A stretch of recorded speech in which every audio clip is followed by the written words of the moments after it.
Hey, it's Ada Sparks here with a word of hope. I recently read where we should share our testimony with other people. And I think about all the times people have tried to sell me a product. That's always the first thing that they lead with. You know, in Revelations 12 and 11, it says that we are made overcomers by the word of our testimony. And so when I think of my own testimony and about my relationship with God, I've loved God. I've known God since I was just a little girl. My great aunt said she walked outside when I was 4 years old, and I was just talking away and just talking and talking and talking. And she said, Ada, who are you talking to?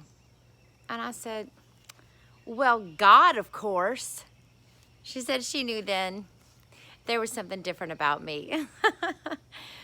Well, my relationship with God had a few detours. You know, most people's do, or did, if they're honest. I had two detours I want to tell you about because they're very different. One was right after I got out of high school. I worked out of town for an entire summer, and during that summer, I was not able to attend church at all. And so, you know, people think that, I can just miss church and it's not really going to affect me. It affected me because not being able to be in church for an entire summer, it changed me. I didn't realize how much I needed that. And by the end of the summer, I didn't look like a Jesus girl. I'll just leave it there. I did not look like a Jesus girl. And so going into college, if you looked at me, I remember somebody even looking at me one time in an awkward situation, and they said, I don't know if you believe in God, but if you do, we need to pray. We need to pray right now. And that was a real check for me. I thought, they don't know if I believe in God. I have led prayer meetings and taught Bible studies. What's going on with me that you can't even look at me and tell if I believe in God?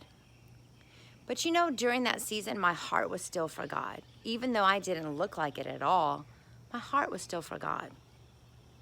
Later in life, I was singing in the choir, teaching Sunday school, doing everything that you could do to be involved in church.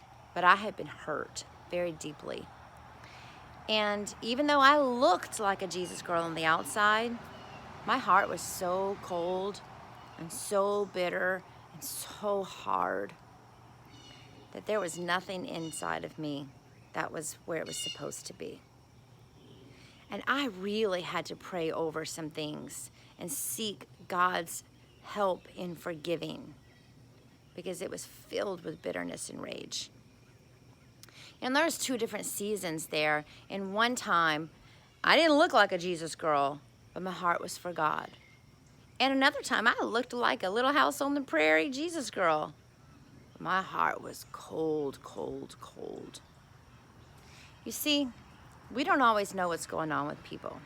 That's why it's not our place to judge people. He's on the throne, not us. So I don't know what your story is, but today, maybe you should find someone to share your story with. Hopefully mine has helped you, and you can help somebody else. We're made overcomers by the words of our testimony. Be wise, not afraid. God bless.